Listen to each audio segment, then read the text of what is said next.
Los derechos humanos se refieren a la capacidad que tenemos las personas de exigir las condiciones necesarias para tener la vida primero y después un nivel adecuado de vida, que implica también que los estados tienen obligaciones. Se reconoció desde 1948 en la Declaración Universal de Derechos Humanos el derecho a una vida digna, un estándar adecuado de vida que incluye el derecho a la alimentación. Luego se volvió a reconocer en el Pacto de Derechos Económicos, Sociales y Culturales y significa que los estados deben respetar, proteger y garantizar el derecho de las personas a tener alimentos, uno, adecuados, que quiere decir suficientes, de buena calidad, culturalmente aceptables. Dos, deben tener la disponibilidad, los alimentos tienen que estar bien sea en los mercados o la gente debe tener las tierras o los recursos, las semillas para producirlos, y el acceso, que quiere decir que por un lado deberían tener el acceso físico, ir a la tierra, usar las semillas y el agua, pero también el acceso económico, lo cual está muy relacionado con el derecho al trabajo, con el derecho a participar en los mercados y los intercambios de alimentos. Y lo más importante es que cuando hablamos del derecho a la alimentación, hablamos desde la semilla, todo el proceso alimentario hasta que llegamos al alimento que se convierte en nosotras. Cuando, por ejemplo, los alimentos son producidos con agrotóxicos o se infiere a los niños a consumir productos ultraprocesados, se está violando el derecho a la alimentación. ¿Cómo apoyan ustedes esos procesos, no solamente por la lucha en el derecho a la alimentación, sino también a quienes lo producen, a quienes lo siembran? ¿Cómo vienen trabajando esa parte? El trabajo de FIAN es un trabajo de exigibilidad de los derechos, es decir, no entregamos plata, no entregamos semilla, pero aseguramos que las políticas públicas desde lo local hasta lo internacional protejan a las poblaciones, comunidades rurales. Entonces, uno de los actos más emblemáticos que hemos tenido es el apoyo a la Vía Campesina Internacional, al movimiento de pescadores, al movimiento de pastores, para lograr la Declaración de Naciones Unidas sobre los derechos de las y los campesinos y otras personas que trabajan en áreas rurales, que incluye el derecho a la tierra campesina, que es lo que se está discutiendo acá en el Centro de Convenciones de Cartagena en la Conferencia Internacional de Reforma Agraria y Desarrollo Rural. Los ayudamos desde lo local, muchas veces a través de demandas jurídicas, pero también de trabajo de incidencia con autoridades públicas en todos los temas que les incumben, pero también pasamos por lo nacional. Por ejemplo, FIAN Colombia estuvo muy involucrada en la inclusión del derecho a la alimentación en la Constitución y de los derechos campesinos, aunque es una lucha mucho más grande, no somos solo nosotras. Y a nivel internacional trabajamos tanto en el Sistema de Derechos Humanos de Naciones Unidas como en el Comité de Seguridad Alimentaria Mundial y la FAO, que son las entidades encargadas de la gobernanza alimentaria a nivel global. Claro que sí, una de las reivindicaciones más importantes del movimiento indígena y del movimiento campesino ha sido la reivindicación por la soberanía alimentaria, que significa que a la gente del campo y a los pueblos indígenas no se les debería imponer qué deben producir, cómo deben intercambiar, cómo se deben articular a las cadenas de valor o cómo deben comer, sino que ellas deben tener la posibilidad de decidir. Esa es la soberanía alimentaria. Entonces, los modelos que se han impuesto, como por ejemplo muchos de los tratados de inversión extranjera que incluyen productos agrícolas, que han entrado a los mercados, los han llenado de productos extranjeros y han reducido los precios, dejando a las campesinas, campesinos indígenas sin la posibilidad de alimentarse, son un modelo económico contrario tanto a la soberanía alimentaria como a la realización del derecho a la alimentación. La minería también, las economías basadas en la extracción de recursos fósiles como el petróleo son parte de un modelo que se ha enfocado principalmente en la acumulación del capital y ha dejado a las personas y al planeta en un segundo lugar, que también desde el punto de vista más pragmático es un mal negocio, porque cuando ese modelo extractivista que oprime, que invade los territorios se impone, la gente sale, hay conflicto, hay guerra, hay economías ilegales y por supuesto también hay migración. Bueno, hay varios. A mí me parece que el principal es que la alimentación se considera como una mercancía y no como un bien común que necesitamos para sobrevivir. Pero muy unida a esa narrativa está la crítica de la pregunta que tú me hacías antes, el modelo que concentra poder en los sistemas alimentarios. Nosotras en FIAN hemos hecho un análisis sobre los que llamamos los señores de la tierra. Son 10 empresas,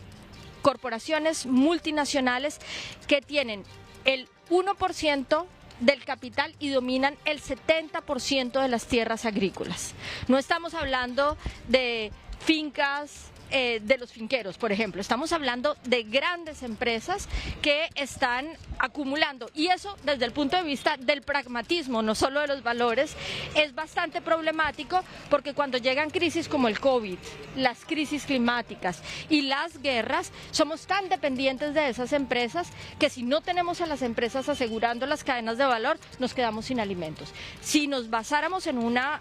producción e intercambio y consumo de alimentos que ve más la parte espiritual y la producción agroecológica, que ha sido otra de las banderas de los movimientos rurales, tendríamos tanta gente produciendo buenos alimentos que el hecho de que uno fracasara o de que afuera hubiera una crisis no afectaría nuestra capacidad de alimentarnos en tiempos en que nuestro planeta está sufriendo muchos riesgos, no solo para nuestra generación, sino también para las personas que van a nacer, para las generaciones futuras. Ana María, ¿cuál es ese panorama de Colombia, de la FIAN? ¿Hay cifras en derechos de alimentación, en nutrición, o hay avances que se puede rescatar del derecho a la alimentación acá en Colombia? Yo trabajo más a nivel global, donde tenemos 723 millones de personas que sufren de hambre. 723 millones y 2.300.000 que sufren de inseguridad alimentaria, que quiere decir que no saben cuándo si van a poder comer 3 alimentos. Para Colombia las cifras son equivalentes, hay un porcentaje grande de personas que sufren de hambre y desnutrición, que está vinculado también a la concentración de la tierra. Tenemos uno de los índices Gini más altos de desnutrición. Doctora Ana María, mientras usted está diciendo eso, mientras estamos viendo todos esos millones de personas en el mundo que sufren hambre, también vemos cómo esas empresas que al final comercializan los alimentos también llegan a botarlos. ¿Cómo se traduce eso? Mientras el mundo tiene hambre, los comerciantes botan la comida. Esa es una excelente pregunta, porque hay diferentes razones de que se bote la comida. Una razón es que el sistema de producción de alimentos es un sistema orientado al crecimiento de la producción para hacer más ganancia. Entonces se produce mucho para colectar el dinero, pero después mucha de esa comida se va a botar. A veces es comida, a veces son productos ultraprocesados que nosotros no llamamos comida, que se llama la comida chatarra. Y de otro lado, también hay productos que se pierden en el campo porque no existen las vías necesarias, los medios de transporte necesarios o el acceso del campesinado y de otras poblaciones rurales, también de los pescadores, a los mercados locales y a los mercados, digamos, cercanos en sus territorios que les permitan comercializar. Entonces tenemos un doble problema, un sistema que sobreproduce y deja dañar esos alimentos, pero también un sistema que no contribuye a que las poblaciones rurales puedan comercializar, intercambiar sus alimentos para contribuir a que se reduzcan las tasas de hambre y desnutrición. ¿Y cómo, desde lo que comentas, cuáles serían las pautas a seguir para tratar de tener unas políticas que de alguna manera pues tenemos cierto, o sea, el sistema es muy fuerte y todo lo que comentas hace parte del sistema, pero ¿qué políticas, qué caminos, qué rutas podemos trazar para reivindicar esto? Bueno, ya tenemos el derecho a la alimentación en la Constitución y tenemos los derechos campesinos en la Constitución, esos son un punto de partida, pero se hace esencial también tener políticas que aterricen. Por ejemplo, aquí en Colombia se está negociando una ley sobre agroecología, que sería una forma de apoyar a que la gente pueda producir alimentos saludables que no solo estén a unos precios estratosféricos que solamente la gente con recursos puede pagar. Obviamente también necesitamos redistribución de tierra, pero la redistribución de tierra para quienes producen los alimentos, teniendo en cuenta que el 70% de los alimentos del mundo los producen las familias campesinas, los pequeños productores de alimentos, necesitan la tierra, pero también necesitan todos los servicios y la infraestructura, y la tierra que se les distribuya debe ser tierra de calidad para producir. Si yo distribuyo tierra que está en zonas inundables, quizás distribuyo, pero no logro como gobernante mi objetivo. Eso es muy importante. Eso por el lado de asegurar. La protección de las semillas tradicionales y semillas locales es muy relevante, porque de lo contrario estaríamos dependiendo de las pocas empresas, creo que son 4, que controlan el mercado de las semillas, que van conectadas a los fertilizantes, que van conectadas a los pesticidas y que además no sabemos si son seguras para nuestra salud porque son genéticamente modificadas o editadas. Y también hay algunas medidas, no me puedo referir a todo, pero hay medidas al nivel de del consumo y de la nutrición. Ya en Colombia se han adoptado, por ejemplo, impuestos para las bebidas azucaradas, para los ultraprocesados, etiquetado para los productos, para que se sepa la gente que está comiendo, pero por supuesto ahí hay que tener un cuidado y un balance, y es como asegurar que todas esas medidas de higiene y esas medidas de control no limiten el acceso de las comunidades campesinas e indígenas a sus mercados locales, exigiendo, por ejemplo, unos estándares de seguridad alimentaria que superan las capacidades del campesino y que pueden destruir alimentos. Cuando yo vivía en Colombia y era chiquita, uno aquí encontraba unos quesitos forrados en hojas de plátano por todas partes. Este fin de semana algunas campesinas me contaban que eso ya no está porque no pueden vender sus quesos y porque se prohibió envolver en hoja de plátano, que es la forma más agroecológica. Ahora todo es en plástico. Entonces también creo que hay que encontrar un balance entre regular e informar a la persona que come o a la comunidad que se alimenta, y por el otro lado asegurar que los pequeños y pequeñas productores de alimento puedan seguir comerciando sus productos, que normalmente son buenos. Yo nunca me intoxiqué con un quesillo tolimense. No, nunca. Doctora Ana María, una última pregunta. Esta cumbre hace 20 años no se realizaba, ¿cierto? Hoy nuevamente se vuelve a hablar de reforma agraria, de desarrollo rural, de tierra.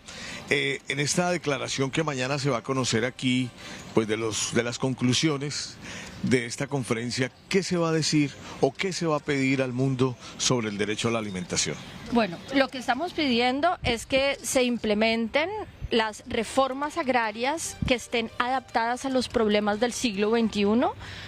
y las políticas de desarrollo rural que son necesarias para que las poblaciones del campo puedan producir los alimentos que necesitamos y de esta manera continuar contribuyendo a la realización del derecho a la alimentación, es decir, que en las ciudades tengamos alimentación adecuada, alimentación segura, suficiente, culturalmente aceptable, que la gente pueda acceder, que los precios sean adecuados, y en este sentido pedimos una reforma agraria que sea redistributiva, no solo de las tierras, sino también del poder, que la gente pueda participar en la formulación de las políticas, de la riqueza, y consideramos muy importante también asegurar la participación de quienes producen los alimentos en las políticas alimentarias. Lo que entiendo es que aquí en Colombia se han dado avances, por eso fue que se incluyeron los derechos campesinos en la Constitución, que los establecen como un sujeto político, pero